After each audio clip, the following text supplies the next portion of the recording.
Woo! Disney just snubbed Ryan Reynolds big time. Let's start with this Marvel news. Now, this dropped yesterday or a couple days ago, that the surefire Marvel movie to greenlight next after the huge success of Deadpool and Wolverine would be Deadpool 4. But Disney has made that a lower priority. Given how bad the box office, the industry is. Something is cracking in Hollywood, and it starts with Ryan Reynolds. The quick-witted actor who once dominated press tours, social media feeds, and box office campaigns has gone silent, uncomfortably silent. Gone are the cheeky Instagram posts, the playful public appearances, the carefully orchestrated, relatable moments that kept his fanbase charmed. But this isn't just an introvert taking a break. This feels deliberate, strategic, calculated. That's shade. That's shade. Deadpool Wolverine grossed $1.3 billion. It seemed to set the tone for the MCU moving forward, and now the rumors are, nope, we're not going to get there.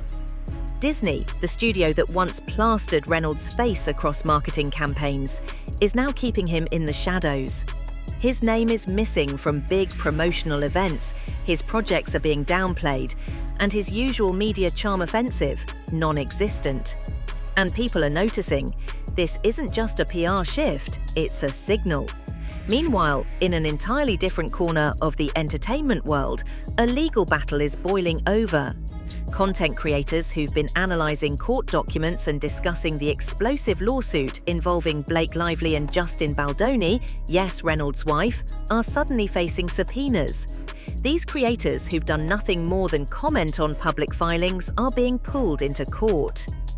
Now, the silence around Reynolds looks less like a brand move and more like the first visible crack in a much larger Hollywood power play. About how Disney was not happy with Ryan about this lawsuit. Clearly, this lawsuit has affected his bottom line. He wants to pretend like it's not, but I really do think Ryan's a big reason why this lawsuit is continuing. To understand why Reynolds' sudden absence is so jarring, you have to remember how he got here. After Disney acquired 20th Century Fox, Reynolds' Deadpool franchise became one of their crown jewels, an edgy, R-rated success they could cautiously parade around as proof that Disney could still play in the adult sandbox. Reynolds wasn't just an actor, he was a brand. He mastered the art of turning every press tour into viral content, every campaign into a headline, and every role into a carefully crafted extension of his likable, everyman persona. Disney capitalized on that charm, making him one of their most marketable assets.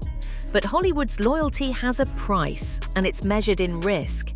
When that charm becomes a liability, when a star's proximity to controversy threatens the pristine Disney image. The real reason Blake Lively got all that bad press over the summer was because of the marketing, because of the choices in the marketing. And Sony wasn't in charge of the marketing in that movie. It was clearly a maximum effort. They were putting out other things. They were promoting Blake's brands. To think that Ryan's marketing company didn't have more of a say than Sony, I'm sorry, if you believe that, I got a bridge to sell you to nowhere. The studio doesn't hesitate. It cuts ties, quietly, subtly, without explanation. That's exactly what appears to be happening now. No big announcement, no messy statements. Just a silent, calculated step back. And that's why fans aren't buying the idea that Reynolds is just taking time off. This feels different. This feels like a studio protecting itself from a storm they see coming. Clearly, Ryan was instrumental in the marketing of the movie, and the marketing was a huge problem. So yeah, Ryan now has to save face to prove that, no, it wasn't his fault. The marketing wasn't my fault, babe. And also, Blake doesn't like to get the bad press. So they're all, to me, I think they have egg on their face. It affects their brand in such a big way that they can't back down. Even if Bob Iger himself is getting frustrated, which he is, with this whole thing, they want it to stop, and Ryan's insisting that no, it's not going to stop. So that storm, it starts with a lawsuit that has been growing more chaotic by the week. Blake Lively and director Justin Baldoni are locked in a defamation case that's attracting national attention, not just because of who they are, but because of what's coming out in court. Leaked messages, contradictory statements, and explosive depositions have fueled speculation about what really happened behind the scenes. And here's where things take an even darker turn. Independent commentators, journalists, and YouTubers who've been analyzing those court filings are now receiving subpoenas. These aren't random critics. They're people who've been pulling apart legal documents, cross-referencing statements, and asking hard questions about the case. And suddenly, they're being told to hand over emails, drafts, and private communications related to their coverage. To these creators, this doesn't look like a legitimate evidence-gathering effort. It looks like intimidation, a warning shot meant to scare them into silence. And yet, instead of backing down, they're doing the opposite. They're fighting back, they're lawyering up, and they're turning their defense into a public battle that's starting to get just as much attention as the lawsuit itself. This is bad news. This is absolutely bad news for them. And so I think it's hard to not see this as Disney getting fed up. I firmly believe they're fed up. The subpoenas targeting creators didn't land quietly. They sparked a movement. Across YouTube, TikTok, and Twitter, creators are rallying under hashtags like #ProtectCommentary and #FreeSpeechMatters. They're sharing their stories of legal intimidation, explaining how the subpoenas demand private messages, unpublished drafts, and even internal notes about their content. For many, this feels like an abuse of the legal system, a way to punish critics for connecting the dots too well, and they're not taking it lying down. Some are filing motions to quash the subpoenas, arguing that their content falls squarely under commentary and free speech protections. Others are documenting every step of their legal journey, turning their defense into content that's going viral. Audiences are rallying behind them, donating to legal funds, and boosting their platforms. This isn't just about one case anymore, it's about whether independent voices have the right to analyze public information without fear of retribution. And as their platforms grow, so does their influence. What was meant to silence them is making them louder and making Hollywood's usual backroom tactics much harder to hide. Now let's return to Disney, because their behavior in all this speaks volumes. Insiders whisper that the studio has been quietly scrubbing future marketing plans of Reynolds. Investor events where his name once drew applause, he's missing. Disney Plus campaigns that might have featured him, on hold. Even his highly anticipated Deadpool appearance has been downplayed. Publicly, Disney says nothing. Privately, analysts say this looks like a distancing maneuver. And if you know Disney, that's no small thing. This is a studio that prides itself on controlling every pixel of its image. It doesn't ghost its top stars without cause. And yet here we are. The question becomes, what do they know that we don't? Is it guilt by association? A calculated step back while the legal dust settles? Or do they see this growing online movement, this clash between creators and Hollywood elites, as a threat they don't want to be caught in the middle of? Whatever the reason, the silence is deafening. And in this industry, when Disney stops saying your name, it's not because they forgot. It's because they're already planning for life without you. Reynolds' silence, once his greatest PR weapon, is now turning against him. For years, his carefully curated, funny, self-aware guy persona kept him untouchable. But now, that witty commentary is gone, and the internet hates a vacuum. When stars stay silent in the face of public controversies, people fill in the blanks themselves, and those blanks aren't flattering. Fans are starting to ask, why hasn't Reynolds acknowledged the legal battle swirling around his wife? Why hasn't he commented on the creators being dragged into court for discussing public records? Why hasn't he done what he does best, use humor to diffuse tension? The longer the silence stretches, the worse it looks. It no longer feels like caution, it feels like avoidance. And avoidance, in the age of social media, is poison. Audiences today expect engagement, transparency, and accountability from the people they follow. And when they don't get it, they start to disengage. That's the quiet danger here. Reynolds' silence isn't just alienating fans, it's redefining his public image, and not in a good way. If Reynolds and his PR team thought this would all blow over, they miscalculated. The creators at the center of this storm aren't fringe voices.